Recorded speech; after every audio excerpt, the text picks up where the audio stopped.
En varias partes de su obra he visto que Kierkegaard critica y cuestiona su momento presente, a lo que podríamos llamar modernidad. De hecho, el autor que comenté en el video pasado lo cita varias veces, colocándolo como un crítico de la democracia. Intentaré exponer la postura de Kierkegaard al respecto, basándome principalmente en un texto llamado La época presente. Kierkegaard ve en su actualidad una carencia de acción y de pasión, y un exceso de reflexión y excusas, mientras que la época pasada, la de las revoluciones, se excedía en acción. Dirá que la época presente es la época de la publicidad, la época de los misceláneos anuncios. No sucede nada y sin embargo hay publicidad inmediata. Ahora se puede estar reflexionando siempre, infinitamente, sin actuar nunca. La reflexión es una huida hacia infinitas posibilidades. En cambio, en la acción se afirma la finitud, se acepta la necesidad ante la posibilidad. Es un retorno al yo individual y concreto. Mientras que el pensamiento parece evaporarnos, desencarnarnos, como si se pasase a otra existencia, a ser universales, eternos e infinitos.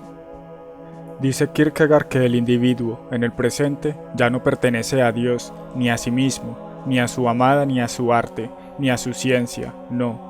Tal como un peón pertenece a una hacienda, así el individuo sabe que está perteneciendo a una abstracción, en la que la reflexión lo subordina. Los hombres están más preocupados en elevarse a especular sobre sujetos posibles, discurriendo sobre millones de hombres, sobre las naciones y sobre el desenvolvimiento de la historia universal. El individuo se disuelve en la humanidad, el sujeto absoluto de la historia. Son claras y explícitas las alusiones de Kierkegaard a la ambiciosa filosofía de Hegel, que pretende abarcar a la totalidad. Me parece que esta crítica tiene aún mucha vigencia, porque hoy veo que la democracia nos ha enseñado a ocupar especulativamente una posición que no nos corresponde, la de gobernantes, como si creyéramos realmente que somos nosotros los soberanos y podemos conocer suficientemente lo que necesita todo un conjunto, toda la nación o toda la humanidad. Todos se creen en Twitter capaces de dar fin a las guerras de Medio Oriente o acabar con el hambre en la tierra, suponiendo leyes para todos los hombres. Pienso en el imperativo categórico de Kant, el de suponer máximas que puedan ser universalizables, aplicables a todos. Esto requiere de desinterés, y Kierkegaard dirá que la dificultad de la existencia consiste en el interés del sujeto existente, que se interesa infinitamente en su propia existencia. No puede el pensamiento puro pensar la existencia, porque la transmuta en posibilidad. La existencia implica devenir, y el pensamiento puro concibe conceptos y abstracciones bajo la especie de la eternidad. Cuando se piensa el movimiento se eterniza, como una imagen inmóvil. Dice Kierkegaard que concluir la existencia a partir del pensamiento es una contradicción, porque el pensamiento hace justamente lo opuesto, arrebata la existencia de la realidad, y cuando la piensa, lo que hace es anularla, al transmutarla en posibilidad. Mediante la abstracción nos vinculamos, a la par que nos nivelamos e igualamos. Se ha intentado abolir la autoridad y las jerarquías, aplanándolo todo, y con ello desaparecen también las concreciones orgánicas y los vínculos de mayor estrechez. Ningún héroe, dice Kierkegaard, sufre entonces por los otros o ayuda a los otros, sino que la nivelación misma es la enérgica maestra que toma sobre sí la tarea. Dice Kierkegaard, se ha ido la fogosidad, el entusiasmo y la interioridad que dan brillo a los vínculos de dependencia y a la corona del gobernante, que hacen feliz la obediencia del niño y la autoridad del padre, que hacen franca la sumisión del que admira y la elevación del excelente, que dan al maestro significado válido y al discípulo oportunidad de aprender, que unen la fragilidad de la mujer y la fortaleza del hombre en la igual fuerza de la entrega. Los individuos se fortalecen en la asociación numérica, pero se debilitan éticamente. Ha quedado desplazada la lucha por el yo y su existencia. El fin ahora es el de la abstracción. Como yo lo entiendo, hay virtudes que son posibles porque hay un estado desigual de las cosas, como la misma conmiseración, que se ejercita cuando se ve a otro en vulnerabilidad, en contraste a uno mismo, u otras que incluso hoy ya no son bien vistas, como la obediencia o la sumisión a quien se lo merece. Como hoy el Estado es ahora quien se encarga supuestamente de ayudar a los necesitados, el individuo, por así decirlo, queda exento de esa responsabilidad. ¿Cuántas veces escucho yo, por ejemplo, que alguien se niega a ayudar a un mendigo porque supuestamente ya el Estado gasta mucho dinero en ayudas a los pobres? En tiempos apasionados, el entusiasmo es el principio unificador. En tiempos reflexivos, es la envidia.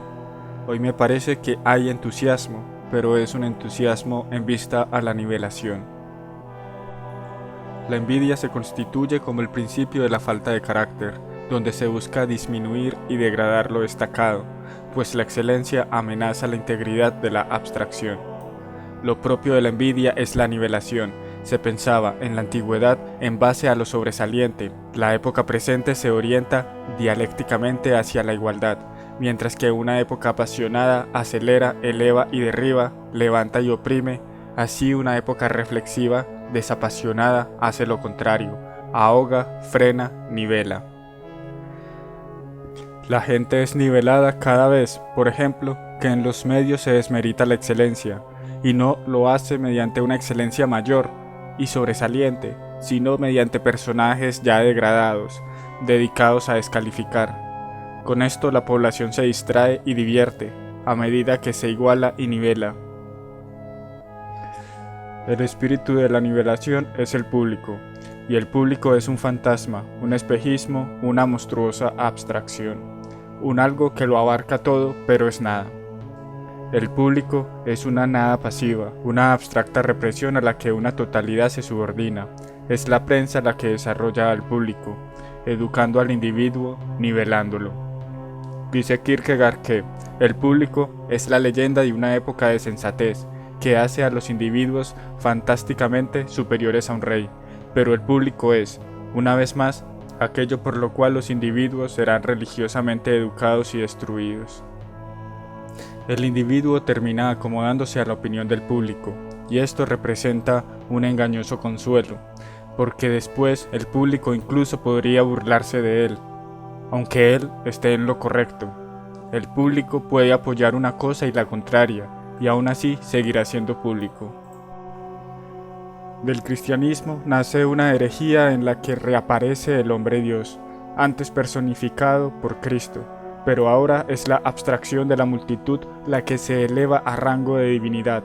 La humanidad, protagonista de la historia, llamada a ser conciencia del todo. Dice Kierkegaard que más de un filósofo, después de haberse dedicado a propagar esa doctrina de la preponderancia de la generación sobre el individuo, se ha apartado de ella disgustado, cuando la tal doctrina se entrega a deificar al populacho. Contra esta multitud divinizada en, por ejemplo, espíritu absoluto, Kierkegaard recuerda la doctrina del pecado, la cual atañe al individuo concreto.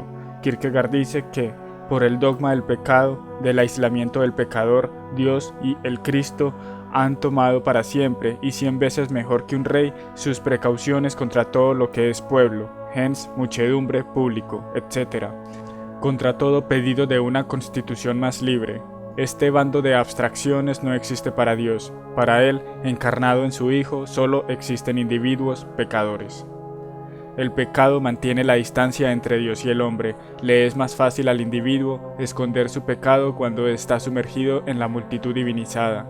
Justifica sus errores apelando a la abstracción a la que se inscribe, como cuando se apedreaba a las prostitutas. Nadie sabe cuál de tantas piedras fue la responsable de matarla. Nadie se siente culpable por haberla matado, a pesar de haber participado en la lapidación. Asimismo, hoy todos nos escondemos dentro de la abstracción, del rebaño, dentro de la humanidad o del pueblo. Justificamos nuestros errores diciendo, la mayoría lo hace, es lo normal, todos son así, etc. Kierkegaard dice, la idea de juicio no corresponde más que al individuo, no se juzga a masas. Es posible masacrarlas, dispersarlas con chorros de agua, halagarlas, en pocas palabras, tratar de 100 diversas maneras a la muchedumbre como a un animal, pero juzgarlas a las gentes como a bestias es imposible, pues no se juzga a bestias, cualquiera que sea el número que se juzgue. Un juicio que no juzga a gentes una por una individualmente no es más que farsa y mentira. Esta crítica también se extiende a la abstracción de la cristiandad. Por hacer parte de ella, no se garantiza la salvación, dirá Kierkegaard. Se requiere, según él, de un movimiento individual y apasionado. Los medios y la prensa toman cualquier suceso inocuo para motivar la charla. Los individuos charlan cuando no son capaces de dirigirse hacia adentro, constantemente distraídos y embotados en temas banales. El hombre del presente hace del otro su adulador y recreacionista. Tiene que estar sumergido siempre en la distracción para no pensar en su yo. De esto hay mucho aquí en YouTube. Se hace noticia de cualquier cosa, se hace reacción de la reacción, crítica sobre la crítica, comentario del comentario, ruido sobre ruido. La modernidad desconoce el papel educador del silencio y de la soledad. Ni en la antigüedad ni en la Edad Media se desmerita a la soledad. Era una necesidad del individuo, que debe digerir sus reflexiones con el interés de su propia existencia. Por eso eran pensadores apasionados. Dice Kierkegaard que en la especulación pura se prescinde del principio de no contradicción, porque se trata de pensar la posibilidad pura, en donde varias cosas contradictorias entre sí pueden ser. Pero la realidad, la existencia, exige una determinación. O se es una cosa o se es la contraria, no ambas al tiempo. Toca decidir por una posibilidad entre tantas y aceptar lo que nos es necesario. La reflexión por sí misma no es mala, solo lo es cuando se hace una excusa constante para no decidir ni actuar. De hecho, mediante la reflexión nos educamos en la posibilidad, y esta educación nos saca de lo inmediato. Porque el hombre también puede estar perdido en su finitud, vivir como una máquina, negado a la reflexión y a la posibilidad. Sin imaginación vive el curso natural de las cosas, en una suma trivial de experiencias. Dice Kierkegaard que para descubrir al yo y a Dios es necesario que la imaginación nos sustente por encima de los vapores de lo probable, nos arranque de ellos y, haciendo posible aquello que sobrepasa la medida de toda experiencia, nos enseñe a esperar y temer o a temer y esperar. El proceso de la nivelación solo puede ser detenido cuando el individuo, en forma individual, conquista la intrepidez de lo religioso, cuando se interesa absolutamente por su felicidad eterna. Este es el interés que exige la existencia concreta, y muchos interpretan la religiosidad como un conjunto de prescripciones o un simple moralismo que limita al yo, y ante eso se oponen, afirmando su individualidad. En cambio, en Kierkegaard, la afirmación de la individualidad va acompañada del salto religioso. El yo aumenta con la idea de Dios. En la fe se sintetiza lo finito y lo infinito, lo temporal y lo eterno, la necesidad y la posibilidad. Dice Kierkegaard que la salvación es el supremo imposible humano, pero a Dios todo es posible. Este es el combate de la fe, que lucha como un demente por lo posible. Sin el combate, en efecto, no hay salvación.